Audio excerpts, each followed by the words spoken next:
Journal Tenemba Munikata. Visite du port autonome de Nouakchott, audience avec les présidents mauritaniens. Voici le programme de visite de la délégation malienne hier en Mauritanie, une mission conduite par les ministres des Affaires étrangères et de la coopération internationale. Aller au plus près des hommes, c'est la nouvelle option prônée par la hiérarchie militaire. À Gao, où l'instruction est suivie, le commandement s'est rendu sur le théâtre de l'opération Maliko, pendant qu'à Mopti, la même opération remporte des victoires notoires. Les autorités locales et régionales doivent s'engager volontairement à mettre en œuvre des actions climatiques et énergétiques sur leur territoire. C'est là, conformément aux dispositions de la Convention des mers en Afrique subsaharienne, nous dira Agibou Koulibaly dans la chronique hebdomadaire de l'environnement.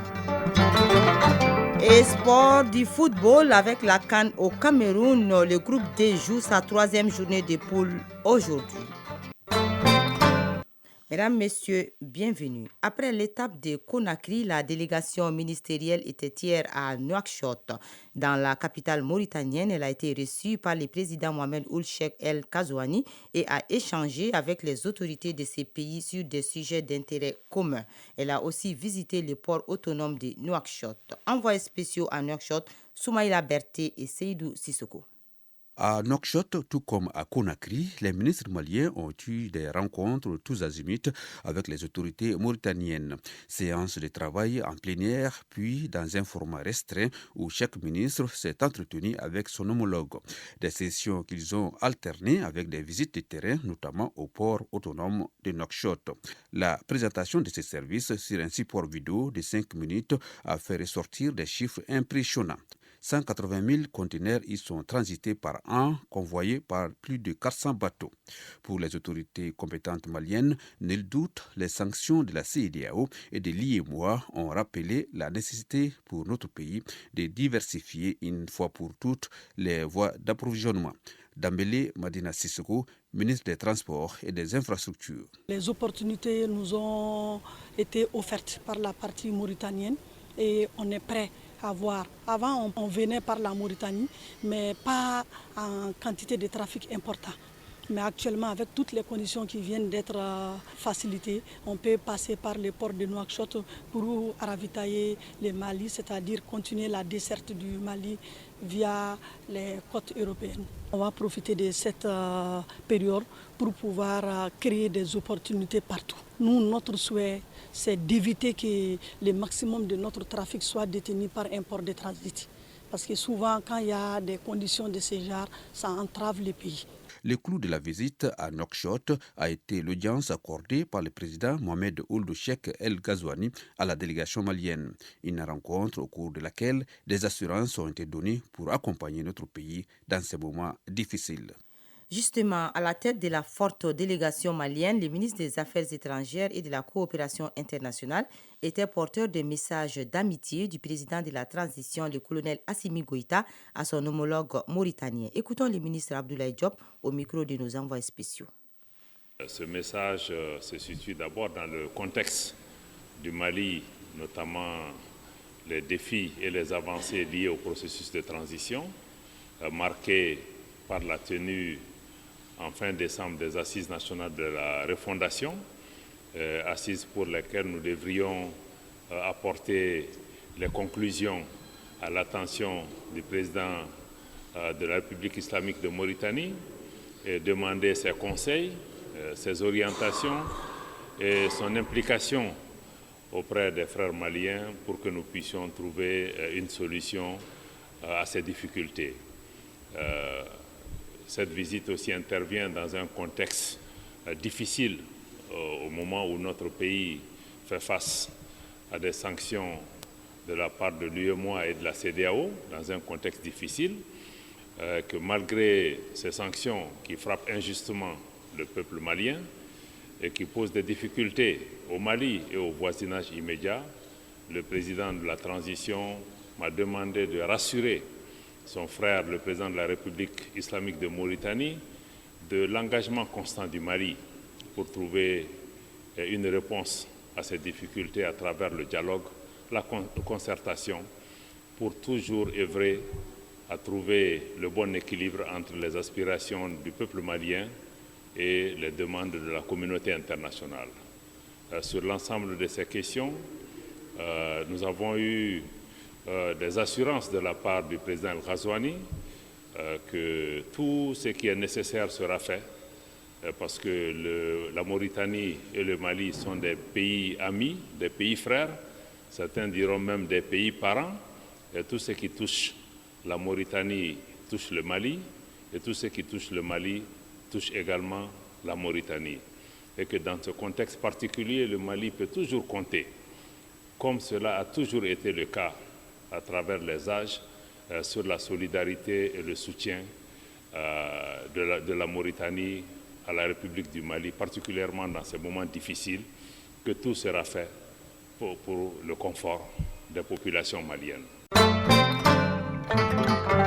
Demain, 20 janvier, date anniversaire de la création de l'armée malienne, faisons un tour à Gao où le commandement se rend sur le terrain. Un commandement au plus près possible des hommes. Telle est la volonté du chef d'état-major général des armées depuis sa prise de fonction en 2020.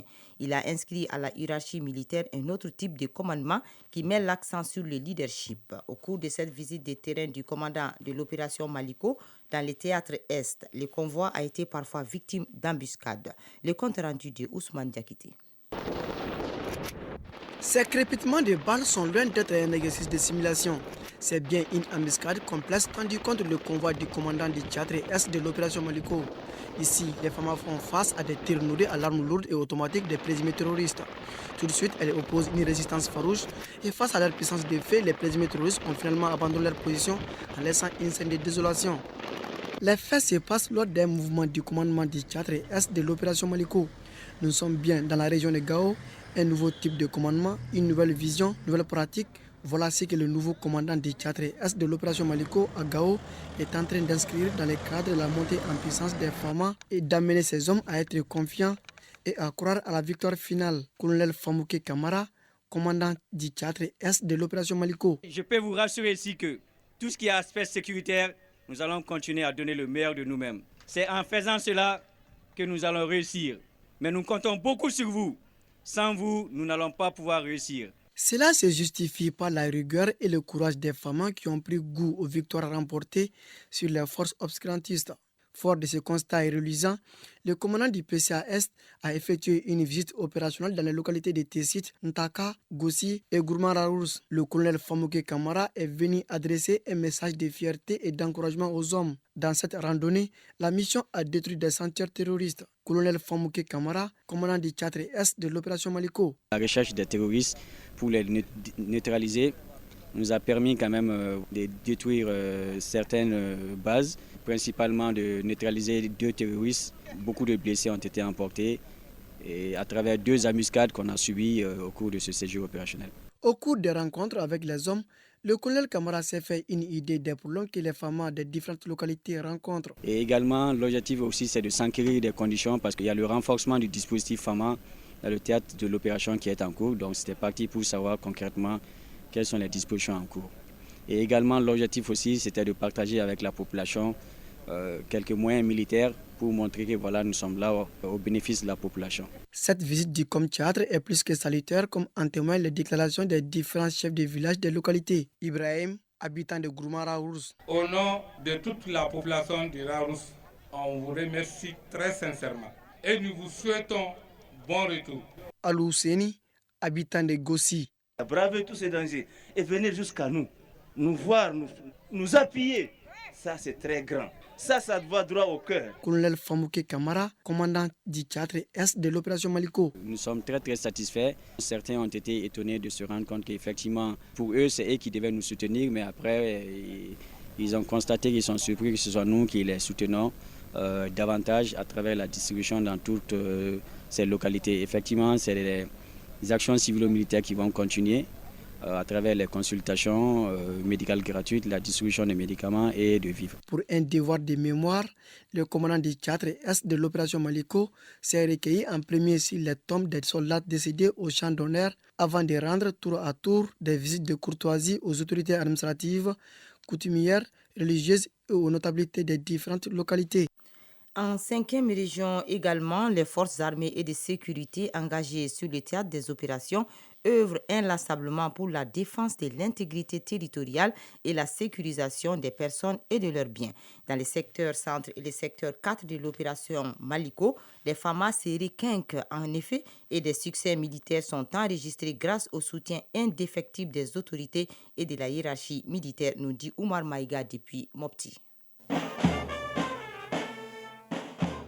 En proie à l'insécurité résiduelle, la région de Mopti connaît depuis un certain temps une stabilisation dans plusieurs localités et sur les axes routiers. Toute chose qui dénote de la détermination des forces armées et de sécurité du Mali, engagées sur le théâtre des opérations afin de garantir la sécurité et la libre circulation des personnes et de leurs biens. Colonel Magan Alassane Diarra, commandant théâtre centre de l'opération Maliko. Actuellement, nous sommes en montée en puissance. Nous exécutons beaucoup d'opérations. Notamment, on a conduit des opérations comme l'opération Bassigi, l'opération Keletigi également.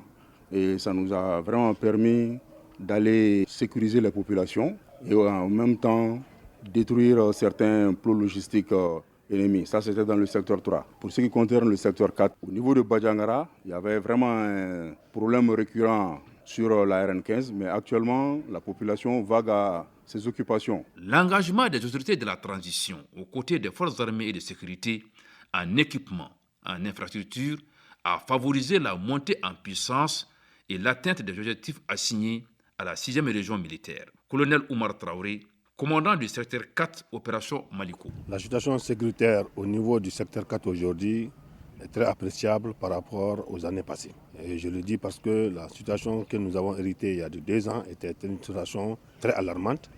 Les populations étaient aux aguets et aujourd'hui la situation est redevenue calme. Il y a de cela 4 mois déjà que nous avons mis des opérations en place qui nous ont permis de réduire drastiquement les menaces sur nos populations et sur nos routes. La montée en puissance des forces armées et de sécurité en 5e région est le fruit d'une synergie d'action entre les autorités de la transition, les populations et les femmes. Colonel Magan Alassane Diarra, commandant théâtre centre de l'opération Maliko. À Ségou, nous avons exécuté l'opération Sandikoura. C'était dans le cadre de la sécurisation des travaux champêtres. À un moment donné, au niveau de Nyono, il y avait une insécurité récurrente aussi. Également, au niveau même de Djéné, il y avait de l'insécurité également. Donc une opération du nom de Djamahebe aussi a été conduite là-bas et ça a permis à la population de vaquer à ses occupations. Toujours dans le cadre de la sécurisation des personnes et leurs biens, nous sécurisons les foires hebdomadaires. Et dans certaines localités, nous escortons aussi des véhicules pour vraiment sécuriser la population. Colonel-major Abbas Dambélé, gouverneur de la région de Mopti. Servir sous le drapeau, c'est l'une des meilleures voies d'expression de son patriotisme. En 2, l'abnégation qui pousse le soldat au don de soi pendant le combat. En 3, le sens de la responsabilité. Sur la base du constat des multiples acquisitions, des recrutements massifs et d'autres conditions en cours, nous sommes à même d'affirmer qu'il y a effectivement de bons résultats sur le terrain. En atteste les dernières opérations, en atteste la libre circulation des hommes et de leurs biens, en atteste la baisse considérable du taux de massacre des populations. Quant aux populations, je rappelle que le facteur de succès des opérations militaires, c'est le support populaire. La défense de l'intégrité territoriale et la libre circulation des personnes et de leurs biens sont des missions régaliennes des forces armées et de sécurité. Colonel Oumar Traoré, commandant du secteur 4, opération Maliko. Et nous avons fait des opérations civilo-militaires en ce moment dans les environs de Djalou pour essayer d'apaiser la misère des populations. Et au mois de mai-juin, au niveau de Dinangourou, on avait une grande opération de ratissage dans tous les cercles de tous les villages de Dinangourou et nous avons apporté environ 10 à 15 tonnes de vivres au village de Dinangourou pour essayer d'apaiser les populations. Et tout récemment, avec la RN15, nous avons sécurisé la RN15 qui était devenue une route très fréquentée par les bandits. Et nous avons fait une opération qu'on a nommée tout récemment Bassigi. Bassigi nous a permis de réduire toute la menace qui était entre Badjangara et Koro. La montée en puissance des forces armées et de sécurité dans les secteurs centre et 4 de l'opération Maliko donne un espoir aux populations de la 6e région militaire. Mopti, Oumar Maïga et Suleiman Tepsugue pour l'ORT. Le ministre des Affaires religieuses, du culte et des coutumes a rendu visite aux évêques du Mali à l'archevêché de Bamako. La deuxième session ordinaire de l'année pastorale 2021-2022 qui les réunit porte sur les voies et moyens permettant de rendre plus performantes les institutions de l'Église. La session sera aussi ponctuée de prières pour le repos de l'âme de l'ancien président de la République du Mali, Ibrahim Boubacar Keïta. Fademba Keïta. Jésus, le miséricordieux, est le seul recours pour que fonctionnent à merveille les institutions de l'Église communion fraternelle du Mali. La deuxième session ordinaire de l'année pastorale 2021-2022 est donc un espace d'échange, de méditation, mais aussi de prière des évêques afin que ces institutions comblent les aspirations non seulement de la communauté catholique, mais aussi de l'ensemble des partenaires. Monseigneur Jonas Dambélé, évêque de Caille, président de la conférence épiscopale du Mali. La session de janvier porte sur un regard restauratif des évêques sur les institutions de l'Église catholique au Mali. Le grand séminaire, c'est l'université, c'est les écoles, mais c'est aussi les secrétariats et commissions de la conférence épiscopale. Et il sera question de voir si dans leur fonctionnement, il y a des attentes. Le contexte sociopolitique, notamment les sanctions imposées au Mali par la CEDEAO et l'UEMOA et le décès de l'ancien président Ibrahim Boubacar Keïta, les préoccupe également. Monseigneur Jonas Dambélé, évêque de Caille, président de la conférence épiscopale du Mali. Vous savez déjà ce que le pays vit présentement et aussi la mort de l'ancien président. Et tout cela constitue pour nous des préoccupations que nous allons porter dans la prière. Et la question des sanctions imposées par la CEDEAO, tout cela nous interpelle aussi et nous allons aussi dire voilà, quel comportement, quel encouragement, quel soutien. Pour le ministre des Affaires religieuses, du culte et des coutumes, l'engagement patriotique de l'Église catholique, toujours aux côtés de l'État, mérite reconnaissance des autorités de la transition. Dr Mahamadou Koné, ministre des Affaires religieuses, du culte et des coutumes. Cette communauté chrétienne qui veut l'entendre, c'est une communauté pacifique et une communauté de paix. Vous ne cessez jamais de faire la prière pour notre pays. Les plus hautes autorités de notre pays ont cette mémoire. Je crois que vous allez toujours continuer dans la même lancée. Nous sommes là pour vous attester le respect des plus hautes autorités du pays, pour vous attester ce que vous faites pour le Mali. Le Mali n'oubliera jamais. Que Dieu bénisse la communauté catholique chrétienne du Mali. Avant le communiqué de presse sanctionnant la fin de la deuxième session ordinaire de l'année pastorale 2021-2022, les évêques du Mali, guidés par le Seigneur, poursuivent leurs réflexions ou recherches de